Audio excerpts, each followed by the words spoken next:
Hey there, welcome to the Compared to podcast. I'm Heather Creekmore. Today, you're in for a treat because we're going to talk about aging. And I've brought on two of my friends, the three of us. I don't know if we'll admit this widely and broadly, but we just joined the 50 Club within the last year. I think I'm the oldest, and then Stephanie, you're right behind me, and Rosie's just newly minted as a 50-year-old. But I thought it would be fun for me to bring on two of my friends. And so I'll tell you a little bit more about them in a second. But we're the kind of friends that we have a conversation once a month. We are from different parts of the country geographically now. But as you'll hear in just a minute, Stephanie brings a beautiful French accent. That's where she's from. And Rosie has a fantastic British accent because that's where she's from. And so this is going to be one of the easiest conversations for you to listen to in terms of group chats because you're going to clearly be able to tell who is speaking at all times. So Stephanie Rousset is from Gospel Spice. That's the name of her podcast and her ministry. She's been on the podcast before. She's got a book coming out soonish, and she does a lot of work to help everyone understand that the gospel is spicy, it is relevant, it is tasty, it is that verse, taste and see that the Lord is good. And so that's where Stephanie's coming from. And Rosie has a book called Fight for Love and a podcast called Fight for Love. And she does a lot of work to help women who are in a spot that we've talked about on the show. In fact, Rosie was just on not too long ago talking about helping women whose husbands are addicted to pornography or sex addicts.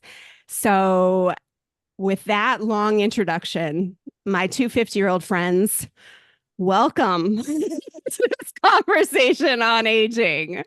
Now, here's the thing, Heather. I hid it on my Facebook birthday that I was turning 50, and you have just blown that. I've outed you. I was thinking, did you put it on your Facebook? You know where it goes, so-and-so is 50 today. Did you have yours blaring? I don't think so. Did you, Stephanie? Well, for the record, I turned 50 in 6 months. So I thought that. See? Oh, I'm sorry. You can't be part of this conversation. You're only 49. I thought you were already 50. When I said happy birthday to you in September, didn't I say happy 50th? Wasn't it in the fall? I don't know. I don't remember because I feel so duped. Anyway, okay. I guess we'll let you in anyway. Thank you. So the three of us together, we are a neat 150 years of experience and wisdom that we're bringing to the table, right? I like it. I like it. I like it. Well, so we're older than Moses. Yay, I guess. So if we're going to talk about second guessing, because I'm sitting there going, I'm sure Stephanie hasn't had her birthday yet, but I'm nodding along. You see, second guessing, one of the symptoms. Second guessing. We doubt ourselves constantly. Brain mush, confusing facts, difficulty remembering or concentrating. Yes, all of those. You have me second guess too. My whole intro was wrong. We're just gonna leave it. But it's the whole vibe. I mean, it's actually perfect. You almost managed to gaslight Stephanie. You are 50. You are 50. Okay. So being 50 or 49 in Stephanie's case, what has surprised you most about aging? Like what's shocked you? What have you noticed? Just, I guess, for me, how unprepared I am. I think I should have seen it coming somehow, but I really didn't. It really ambushed me, and I didn't see it coming. And yeah, it's harder than I thought it was gonna. I guess I never really thought about it, but is aging some form of adventure that no one ever talks about? I don't know if adventure's the right word. But I don't know. You can tell me from further down the road, you know? Yeah. Since you're only 49. Right. Oh, yeah, I don't know if I'd use the word adventure. I mean, I guess that's a good positive word. And since I wrote a book called Aging Gratefully, I should probably be all about that positive word. But I do feel like it does just sneak up on you. Like, Yeah. I don't feel like there's any way to prepare for it. It's kind of like parenting or marriage, where it's like you can study, but until you do it, I don't know. Rosie, you're thinking something. Well, I'm still kind of in the tunnel of child rearing. So, Mm. kind of like when they're little, it's like, oh, I can think about exercising and stuff when I've got time, when I've got time, when I've got time. And, now as I'm getting more time, like I feel like I'm coming out of the tunnel and I'm like, oh, my body doesn't like work how it's supposed to anymore. Like, so I kind of went into this tunnel of busyness. And then when I actually came out the other end, it was like game over. It was bizarre. You just get too busy and then you pop out and you go, what happened? Suddenly I got old because you're just too busy. You're too busy. But what has surprised me, I really rather enjoyed turning 50. I found it tremendously liberating. And that was surprising. Like I've really embraced it. I mean, it's like the no filter 50. I've completely lost my filter and I love it. So I'm really enjoying this. I really feel kind of released from so much stuff because I can't remember it anymore. So I'd like to say it was some profound, growing but literally I can't obsess about things because I can't remember them.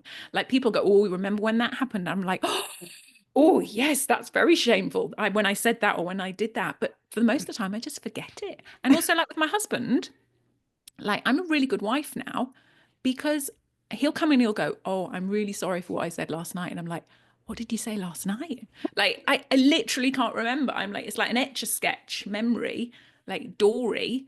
So I'm like uber forgiving, like I let stuff go. Okay, like I forget quite a lot of stuff as well. Like balls are being dropped quite a lot, but I don't really mind anymore, to be honest. It doesn't Did bother me you for long.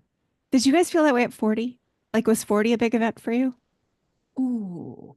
40 felt like more pressure. Okay. Like you're still trying to arrive.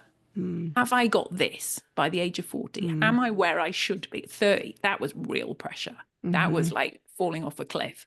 20, I was just drunk, I'm sure. But so there was a lot of striving, but it's like you get to 50 and it's just like freedom.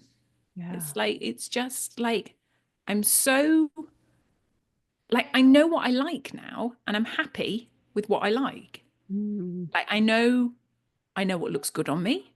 Like I know my shape now, like my changing shape. Like I know what looks good on me. I know what colors work. I know what music I like and what I refuse to listen to. Sorry, 15-year-old son.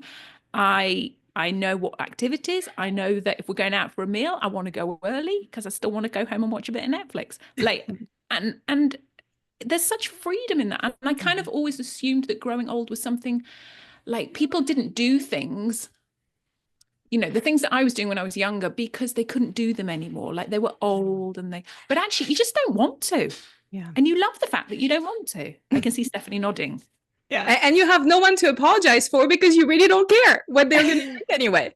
Absolutely. And I honestly, one thing I really appreciate is growing older with my husband because literally exactly what you said, Rosie, we'll pick the earlier dinner slots at the restaurant. Now I'm French. Restaurants don't open until 8 p.m. in France.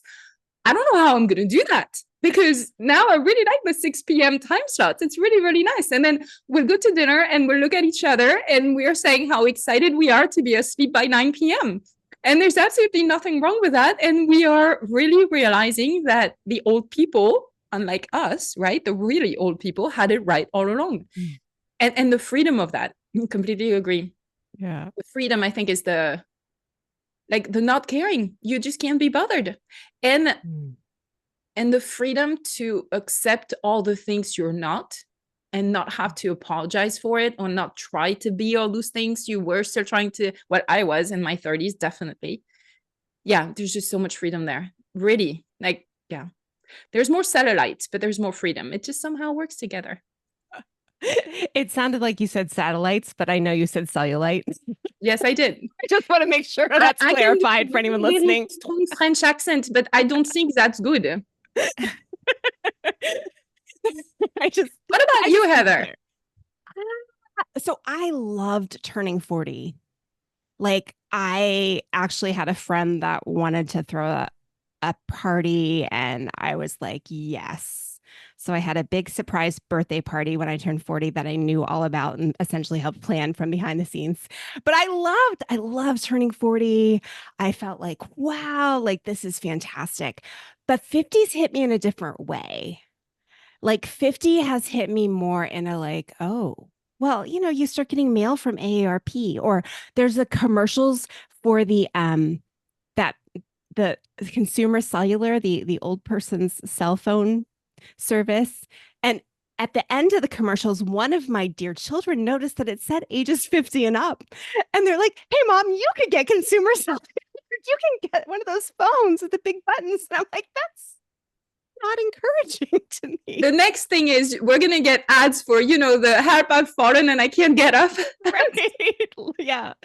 Yeah. Yeah. I mean, I think that along with, I mean, you, Stephanie, like you're an empty nester. Mm-hmm. Your youngest has 1 year left of college. Rosie, you're still in the thick of it. I'm just a little bit ahead of you. I'm about to graduate one this year. And I feel like, I think I said this to you guys, like, now I understand why people like why they had babies so young in Bible times. Like if we had our babies at 14, then maybe I wouldn't be doing like perimenopause and like launching kids or parenting like in this age. But I think this is just a lot. I totally agree. Absolutely. I want my time again, and I'm not going to waste my 20s this time. Like pop them out.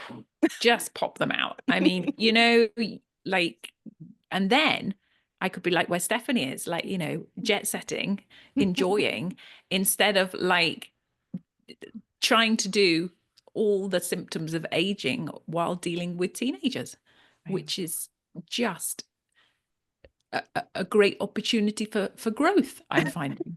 A great opportunity for sanctification. That's the one. Yes. Yeah. Well, and I just feel like let's just talk a little bit, because I know you have strong opinions on this, Rosie. Sure. Like, how often do you find yourself in conversations with friends that are talking about aging or maybe lamenting what's going on with aging? All the time. All the time when I go out with my mates. It's like the topic. There's a good portion where we're talking about supplements or new things, and maybe it's because we forget. So we forget that we've had this conversation and we just have it again. I don't know. But to be honest, it does kind of stress me out because I feel like I should be doing things, like, and I should be researching things, but I just can't be bothered. I feel like I've just got too much other stuff, and I just haven't got the energy to add one more thing that I should be doing. But I am bad at self-care. I was the one who grew a 2.5-pound fibroid because I thought it was Doritos during the pandemic. Like, I'm really bad at self-care. It has to actually start manifesting like a, 4-month-old baby before I go to the doctor. Like, so I probably should be doing more self-care. So I feel like pressure now to be like, life could be better, but I haven't got the energy to do the research. And it's bewildering the amount of things that you can be doing, or rolling on, or sniffing, or smearing, or placing in various places. Like, there are so many things. So I'm really sorry that I haven't got any useful like medical tips for people struggling with symptoms of menopause or perimenopause. But I just find the whole thing overwhelming. Well, is the tactic that you feel like your friends are taking, like aging is something that we can overcome through doing all the right things, or that it's just like necessary to do all the right things because we are aging? Like, what do you feel like the tone is?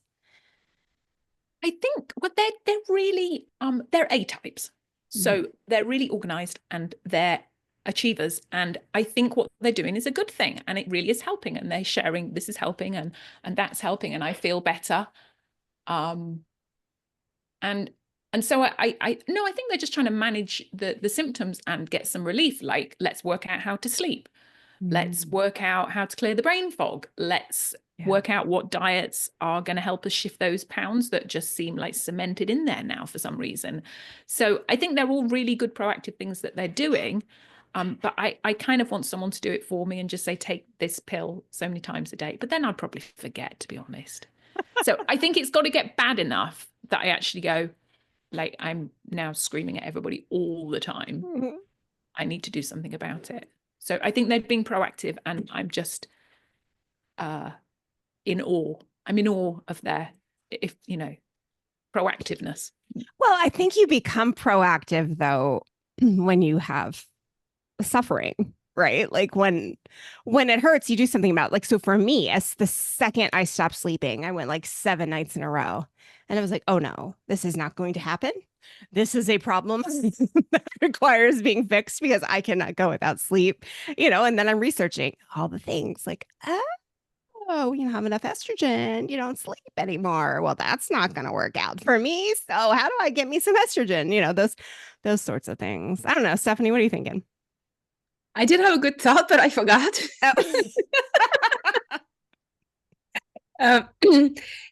More seriously, I'm the same way, Rosie. I just don't have time because I feel like there's so many other more interesting things to research or to do. But at the same time, I find myself hindered, almost handicapped by, and like trapped inside my own body or my hormones or the lack thereof, or whatever it is, because I don't really understand any of it.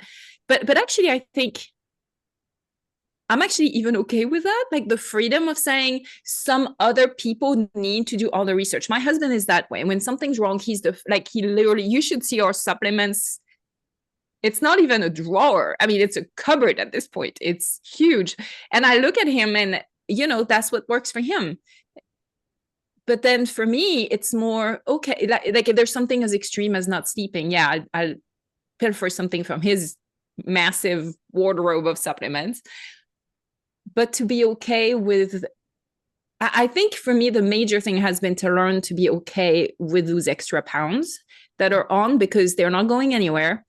And to be okay with that and not really care, and mostly not care what people think, but even being okay with like the soft squishiness that comes with it. And the lack of sleep is definitely a problem, but I don't know. I guess I'm surprised also by the fact that all in all, I'm kind of at peace with it, even if it's uncomfortable and unpleasant. I don't know. Maybe maybe I'm just so oblivious that I don't even care enough. This being said, I was talking with a friend of mine just yesterday. She's in her early 60s, and she and I have had these conversations, and she says like how much freedom there is on the other side of this season of life. So that's something to look forward to. I don't think it's forever. I think it's just like, the teenage hormones, that's just going the other way. So it's just a handful of years of having to deal with that. I don't know. Yeah. I didn't know. Oh, go ahead.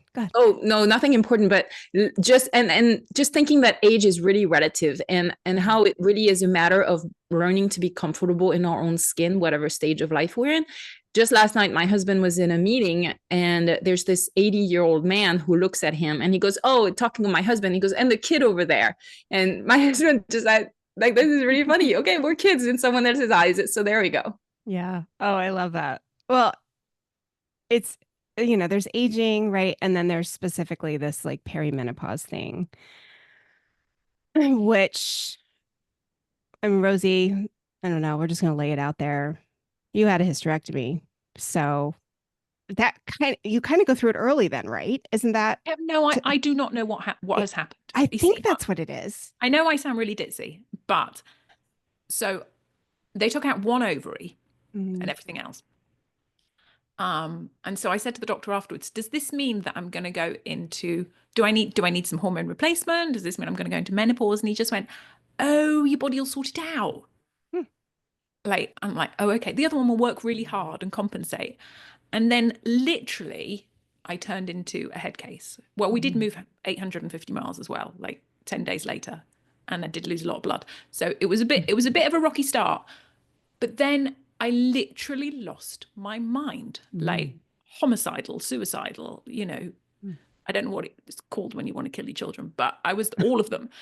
And so, you know, Stephanie had a ringside seat. Like, I was so depressed and so volatile and all over the place. And I did get some hormone replacement, and that seemed to help. My husband kept going, should we go and see the doctor? Should we go and see the doctor? I'm going, why do we need to go and see the doctor? We don't need to see the doctor. It's fine. It's fine. It's fine. Like, and he's going, so, and then he'd be brave enough to go, do you know what? I've booked you an appointment. I'm like, oh. And then we did the test, and the hormone test, and it came back, you have the hormones of an 8-year-old. And I'm going, well, can you give them back? Like, can I, like, I want mine back. What's happened? And so it made sense. So I did have some, and then I did stabilize and stop being such a nutcase. But now I just can't be bothered to take them. So I haven't taken them for, I don't know, maybe 9 months or something. And I feel okay. I feel okay. So I have no idea. Did I miss it? Am I going to have it? I don't know. Heather, could you do the research? I don't know. Yeah, I could probably find out for you in a couple hours. Find out. I don't know. I mean, maybe I'm not feeling crazy. I mean, maybe that's why I don't care, because I know what it feels like to feel absolutely off your head when your hormones are so out of whack. And at the moment, I'm feeling okay. So I'm going to give myself some slack there and go, maybe I've missed it. Maybe I just bypassed it. Maybe it's yet to come. But while nothing is happening, I'm going to get on with other stuff, because there's enough stuff going on in life with, you know, just life. Yeah. So, and until it bothers me, I guess. So don't know whether I answered your question. Well, you sent us this, I think it was like a Facebook reel. And it was like, are you suffering with these 10 things? I mean, it wasn't that scammy. It was actually quite beautifully done. But it was, are you suffering with these things? Did you know that they could be menopause related? And I feel like even though there's more education around this than there was even, I would say, 5 years ago, like I still feel like there's signs and symptoms that you have and you don't know to connect them to, you know, perimenopause or, you know, or lack of hormones from hysterectomy or whatever. Right. And so let me just rattle through this list, because I think it's kind of interesting. This list included anxiety and the inability to cope, hypersensitive emotions, exhaustion, fatigue, insomnia, body aches, pains, tightness, swelling. Can we like maybe stop and mention if any of us has experienced that? Okay. So for me, seriously, the anxiety, one way I like to describe things is that I am not a very anxious person. And I've always thought that I was able to handle a lot of stress. Like I'm able to carry a reasonable, if not maybe higher than average load of stress. Until recently, like I find myself what I call allergic to stress. It's this very weird thing where I'm not even drowning in a cup of water. Like a droplet seems to be enough to send me off the edge. And it's the weirdest thing, because I thought I was able to handle a lot of stress. And so this allergy to stress, sorry for the accent, allergy to stress. I don't know if it's hormonal, but again, that simple Facebook post, you don't have to go into like medical research. It was like, oh, okay, that's what it is. It's my hormones. I'm allergic to stress. But we have all just been through like 5 years of trauma though, as well. And so I kind of wonder whether it's all coming together, because, you know, pretty much everybody has dealt with something quite horrific, you know, either as a direct or indirect result of the craziness. And I work with a lot of ladies with trauma, and I'm like, all those symptoms that in that reel, it's like, all my ladies are dealing with that. It's trauma. It's so perimenopause and trauma, it's very similar. Like our window of tolerance is pretty narrow. And I feel just the same, Stephanie. And I'm finding like you're going to church and there'll be a testimony. You know, somebody gets up and like, my child suddenly got ill in the middle of the night, and then we had to go in this. And I'm like, I can't cope with stories that are slightly traumatic now. It's like, I need you to stop. I'm one of these people who's going, I need a trigger warning. I cannot. And like, if something happens in one of the TV shows we're watching, I'm going, I'm not watching this. I am not watching horrible stuff anymore. It's like you said, I'm like allergic to it. Yeah. It's honestly, I think that's why so many people watch Hallmark movies. because it's like safe and predictable and I know how it's going to end. And so Cooking shows. Cooking shows. There you go. Yes. Yeah. Although you don't know how that's going to end. Sewing at the moment. But usually there isn't too much violence involved, unless they do like Halloween week, and then you never know. That might be a little much. But beyond that, those crazy cooking shows.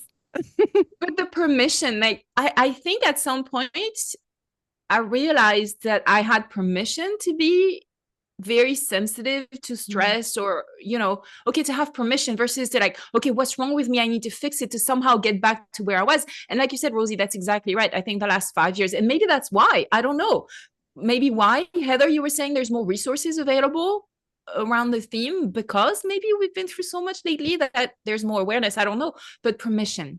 Yeah. It's okay if all I can handle is a Hallmark movie or a cooking show. Well, I remember this was probably 4 years ago. So I guess I'm 46. My husband is away somewhere.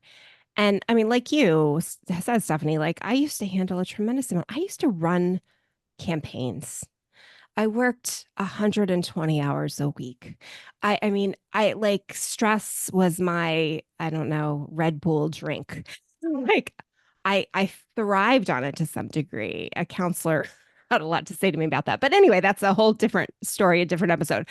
But I'm driving my son to his kickboxing class, which is like, let's call it 6 minutes from my house. It's not very far.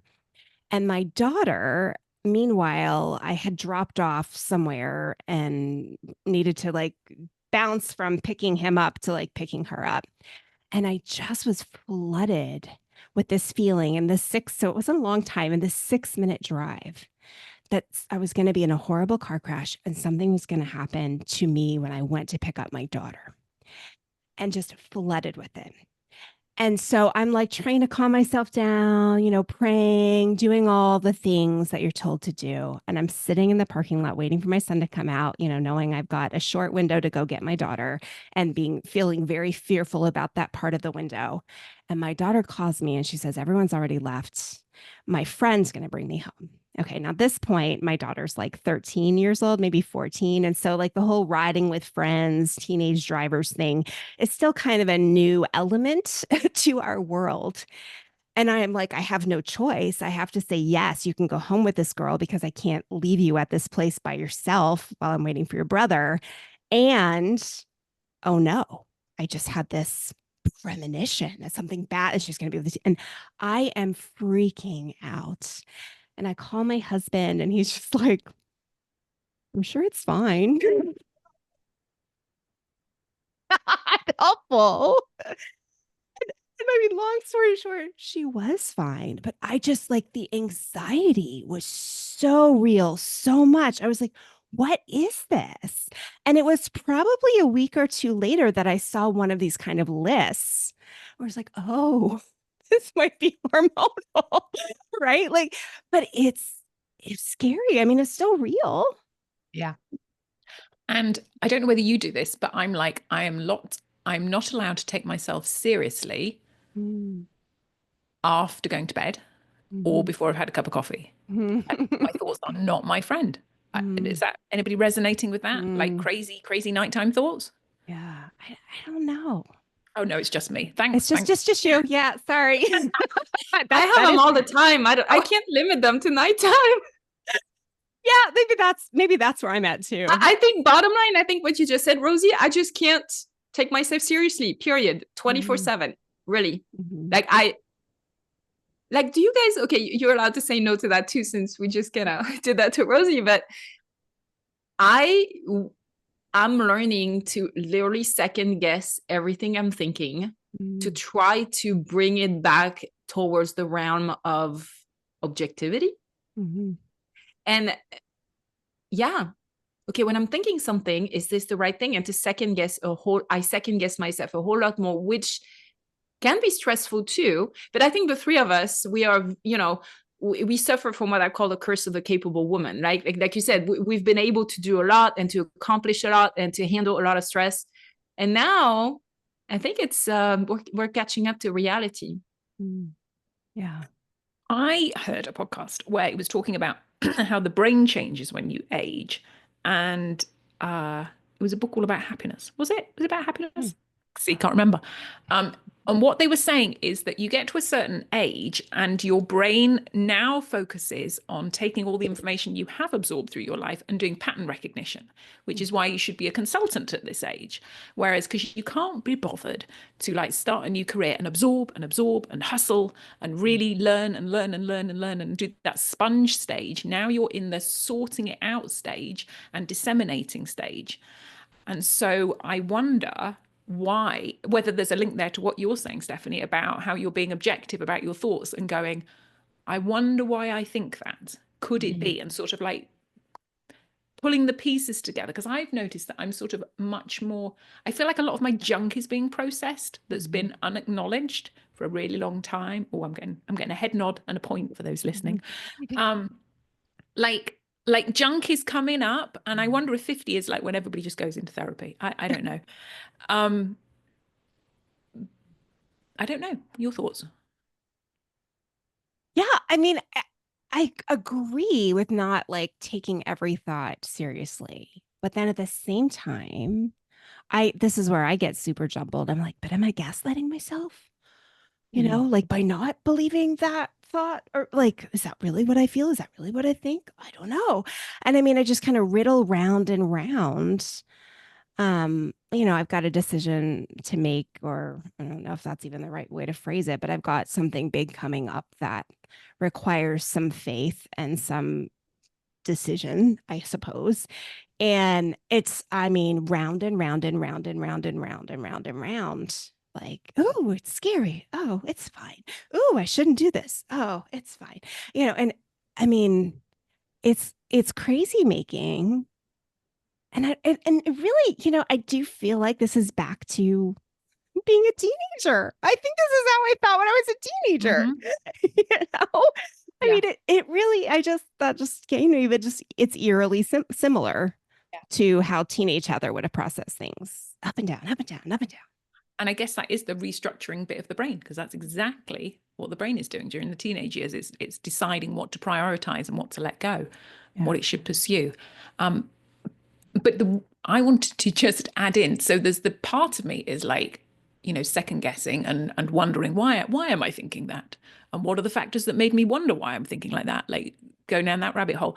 But the other part of me is like, for the first time in my life, I know what I believe about so many things now. And that feels so good. And I am really quite opinionated on so many things now, like becoming that grumpy old woman, like you're not wrong, you're stupid. Like, and I don't say that like outside of my head, but that's in my head. And I'm noticing that like all the professions now, they're younger than me.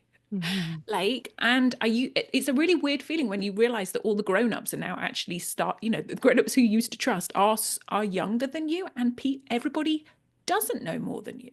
I mean, I'm sure there are lots of people who do know more than me, but like for the first time, I'm no longer truly believing that everybody else knows better than I do. And that's really quite cool. That makes you feel safe. Yeah, well, because I think that's a big struggle for us just as women in general. And so maybe that is on the like plus side if we're making like a pros and cons list. Not that we have any option here.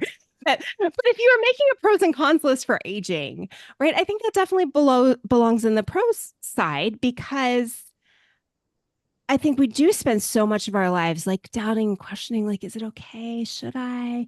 Is it all right? You know, well, should I be more like they want me to be? Should I be more like they want me to be?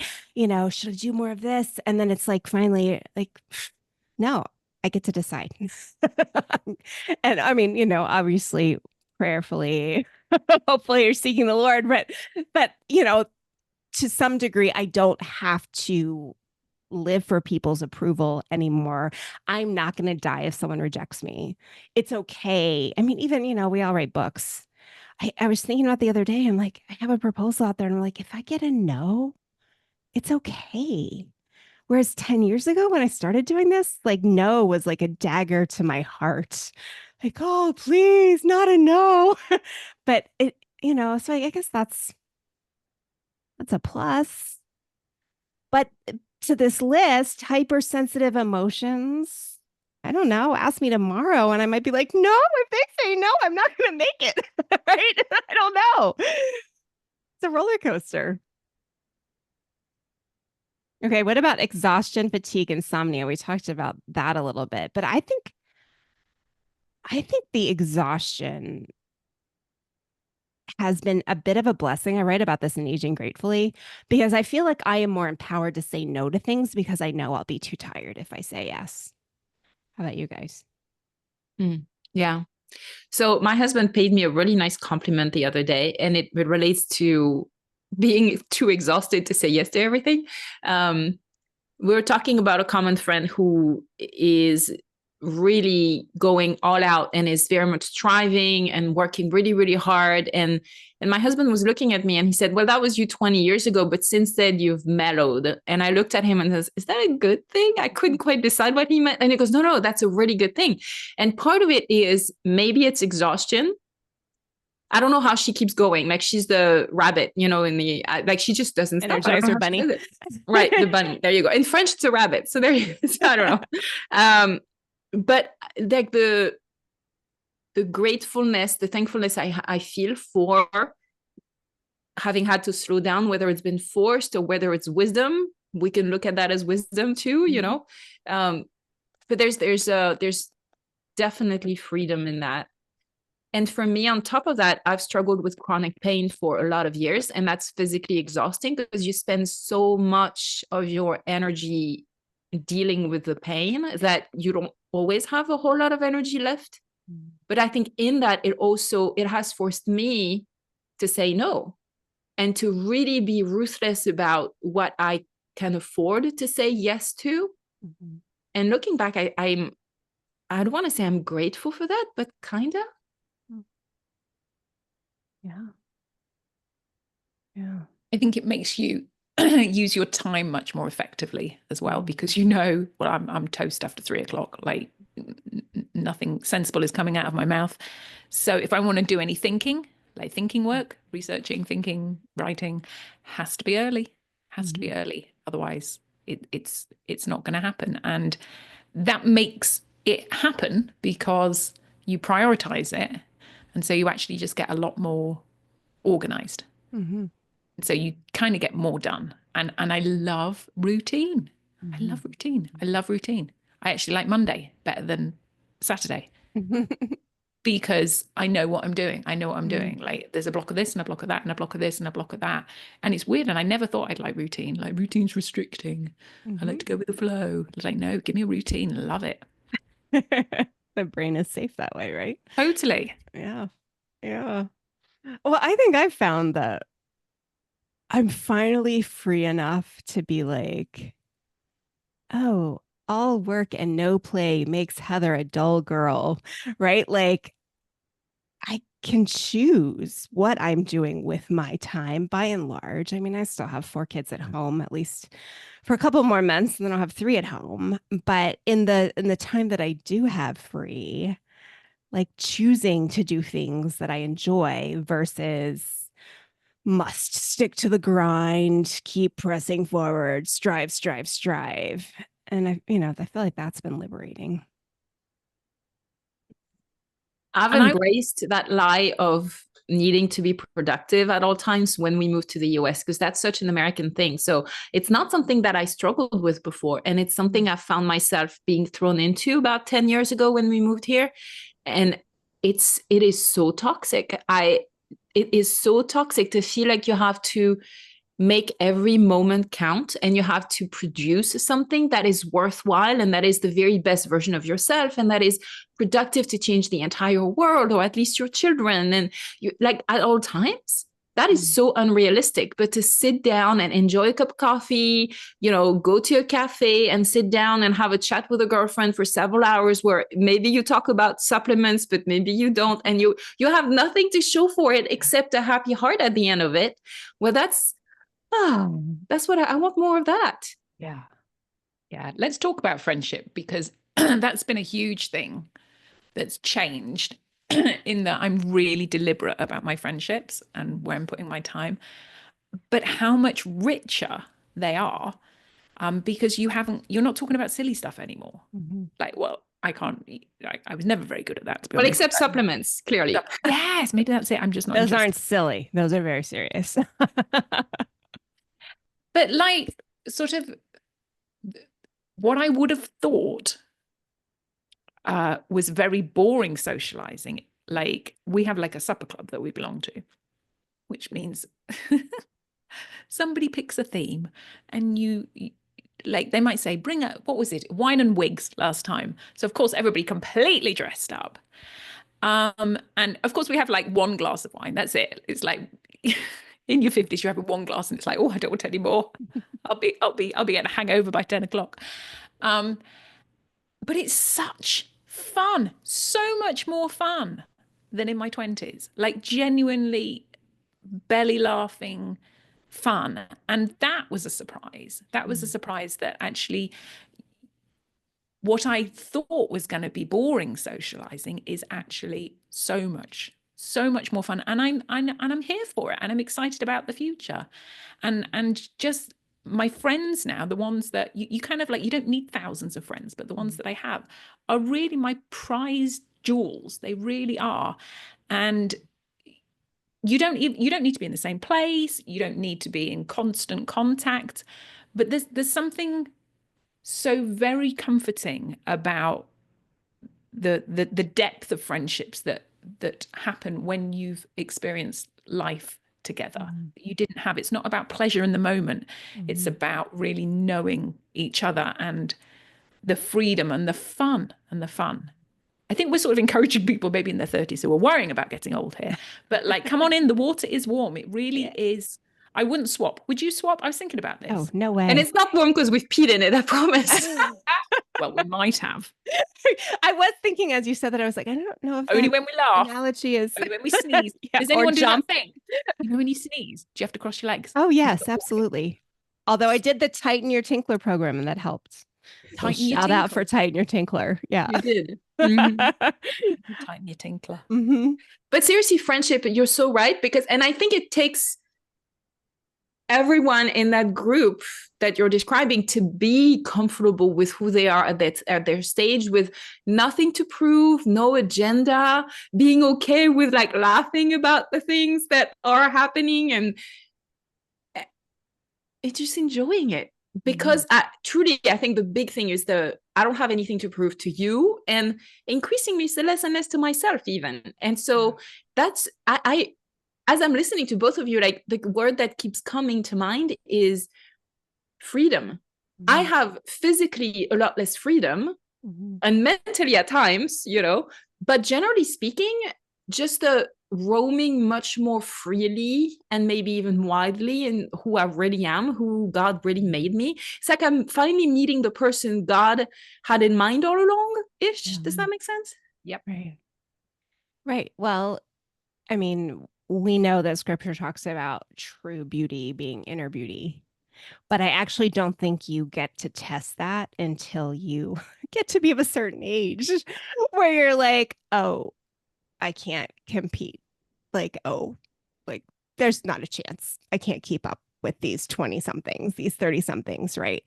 And then I think you really do have the opportunity to be like, okay, what does it mean to be beautiful at 50 or 49 or 59 or 16? Like, what does it mean to be beautiful? Right. And I think that you hit the nail on the head, to be free, to actually figure out like, okay, I'm not just a body. I was not put on earth to just be admired, or I wasn't put on earth just to fix this body and try to make it look better. Right. But to have the opportunity to be like, okay, God, like, what do you have for me? And take that pressure off a bit. Yeah.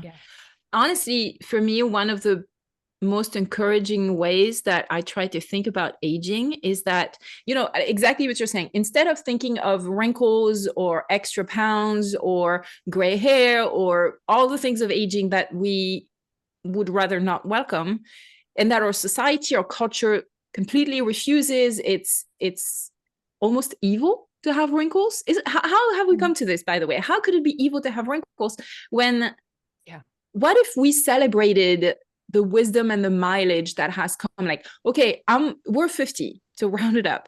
We have lived for 50 years. We have accumulated, like you've both been saying, a lot of wisdom and experience. Let's celebrate that. Let's celebrate. And what if all of this outward stuff is the visible manifestation, and Hebrews 1:3, Jesus is the visible manifestation of God, right? But like, what if all of our wrinkles and cellulite and gray hairs and even mental relapses and being Dory and Nemo, what if all of that was a way to celebrate a journey that has been well lived up to this point? And for me to look at older women, celebrating them even more, you know? So I don't know, like our culture has it so wrong, completely upside down. Right. Because 30 somethings are the ones that are desperate for Botox. Like that is the age demographic that is most desperate for Botox. And I mean, I'm not saying using Botox is sinful by any stretch of the imagination, but I'm saying that women who are 50 and up, I think we need to do a better job of not making aging seem like it is the end. Bum, bum, bum. My question about Botox is, how do your children know you're angry? Like, it's really important stuff. This is mom's mad face. Do you know what I mean? Does it come with a sign? Maybe there's a little sign as one of the bonuses. I really trying to scrunch. Really, I need you to know. But see, like that speaks to, I think, what you were touching on, Rosie, about, you know, like the fact that this is the stage in our life where our brain just like makes space and reintegrates everything. That's why I think there's so much value in mentoring someone else, maybe someone younger, or being mentored. Like I always believe we should, you know, receive and give and pass on what we're receiving in terms of mentoring, but because it's the exact same thing. If I'm mentoring a 30-year-old, I need to show, I have the responsibility to show her that being 50 is a beautiful thing, and not sugarcoat it. We're not saying this at all. We're saying, like, we're obviously pretty transparent here, but saying it is a beautiful thing. I honestly, I really would not like to be 30 again. If it came with all of the baggage I was carrying when I was 30 and all of the insecurities I was carrying, no, thank you. I'd rather take the chronic pain and the achy joints. And I think. Yeah. Well, and that's not just you. I mean, I researched that for the book, and 60 is the age. Oh, is like it? When they study people, or I guess research people, ask them like what age was their favorite, it's 60.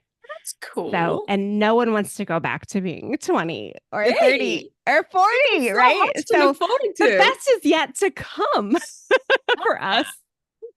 For me first, apparently. I'm reflecting, as you're saying, to go back to the friendship thing, and sort of you mentioned, I think you mentioned, Stephanie, can't remember, you mentioned what sort of one of your favorite scriptures were, and the one that I sort of like base all my stuff on is walk in the light, 1 John 1:7. Walk in the light as he is in the light, and then you have fellowship with one another. So it's only when you're actually transparent and honest with each other do you have true fellowship, and Jesus turns up and sorts your stuff out. I'm paraphrasing, that's not any translation. Because, and that's what's so life-giving, and also we've all been sanctified a good degree. Life has kicked you about by the time you've got to 50. No one gets to 50 without being kicked about a bit, and there's such freedom on the other side. We're sanctified through suffering, and that's why I think it's so sweet. And I feel this podcast is really hopeful. It's giving me hope. It's making me, and also I'm really looking forward to 60 now. And my top tip for aging and feeling young is you've got to have an older husband. Then you are perpetually young. You see, and even some of like your friends and things, like you are always the young one. You are always the young one. I think it's brilliant. I remember seeing one of those, kind of slightly disrespectful sayings in someone's kitchen, and it said, the only way to always feel young, beautiful, and smart is to be around old, ugly, dumb people. Is that what you're saying, Rosie? I don't think that's what she's saying. So plan ahead. If you're not married yet, make sure to marry at least twice your age, right?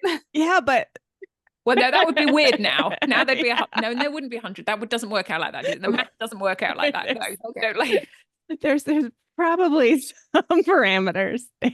But really, like, okay, maybe Rosie, I don't know if you can answer that, because your husband, I don't know how much older he is, but my husband, 10 years. Okay. My husband is actually 6 months younger than me, and God knows he's been telling me that quite a few times.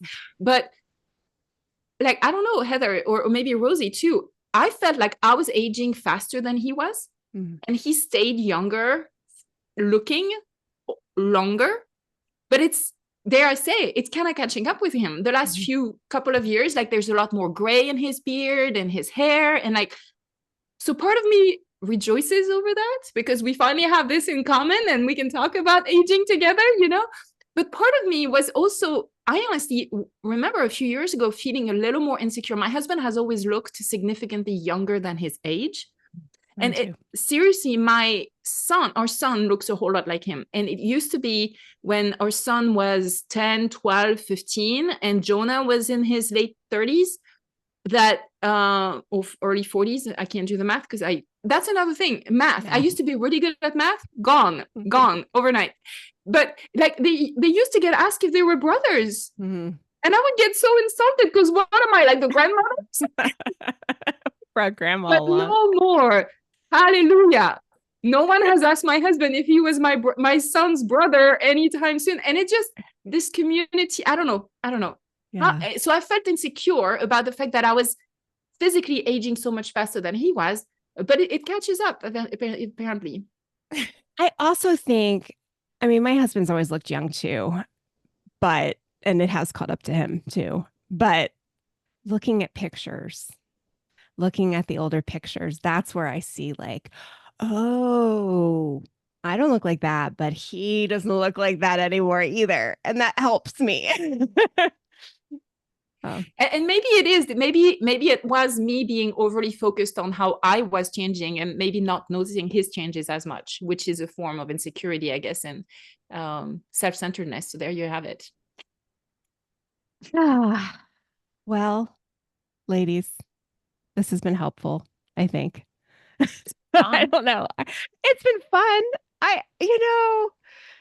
There is a lot to be grateful for, I think, with getting older. And I really hope that we communicated that well, as well as offering some, I don't know, commiserate sympathy, empathy for the challenges that are involved with aging. Validating. Not crazy. You're not crazy. It really is your hormones. Yeah. And you're not alone. Yeah. Everyone is going through this. So what if, because I remember for the three of us, when we started talking about this, it was so freeing to feel seen and not alone. And maybe, the person watching or listening can be the one to start that for her group of friends. Yeah. Maybe that's the action step. Go find someone you can have this conversation with. What? You're so type A. You need like an action step. I love it. I'm so type A. The world needs you. But seriously, I think there are women that are afraid to have these conversations. There are women that think they're the only ones that are going up a pant size or 2 or 3 because their bodies are not shaped like they used to be. There are women that think this anxiety is just from out of nowhere and it might be hormone related. I mean, so go have a conversation with someone. Yeah. And don't be, and I suddenly had this thought because we've started this book club, me and my friends. And when I was in a book club in my 20s, it was like, you had to read the book and you had to read the book and then you had to come up with something clever to say and you had to read it, even though it was Ayn Rand and it went on for like a telephone directory. It was enormous. We started this book recently and then 2 of us went, it's boring. I'm not doing it. Like, brilliant. Freedom. I said, can we still meet though? Can we still meet for coffee? Yes, we're doing it. Like, you can say no and you're probably not the only one. So just be confident, be bold, be filter free in your 50s. It's wonderful. Filter free 50s. Filter free 50s. Love it. That's a great place to land. Well, Stephanie, tell everyone if they want to know more about what you're up to, where can they connect with you? Oh, I don't know that anyone's going to want to after this, right? Let's be honest. But Gospel Spice, the podcast, on the website, we have Bible studies, all sorts of courses where we very vulnerably and authentically want to invite you to delight in God. So that's what we do. And we need to do more of that as we age, for sure. Not that you don't need to do it when you're younger. I don't know. That was kind of a non-sentence there. We should always be doing that. Anyway, I'm going to stop talking. Rosie, where can everyone connect with you and what are you up to? So, well, I hope that nobody needs to connect with me, to be honest, because I deal with women who are dealing with a loved one's pornography addiction. So fightforloveministries.org is the website, and there you can find the website, which is Fight for Love, and the book is Fight for Love, because I have to have one title, otherwise it'll be forgotten. So if you are dealing with that and you just need some hope, some encouragement, some clarity, and some resources, come and check us out. We've got a big Facebook group, and we are utterly filter free there. So come on in. And we've sent many, many people from here over there. So yeah, I highly recommend, if you need Rosie, reach out to Fight for Love. Well, thank you, ladies, for engaging in this conversation. Thank you for watching or listening today. I hope something today has helped you stop comparing, maybe stop comparing yourself to younger self or others who are younger, but stop comparing and start living. Bye-bye.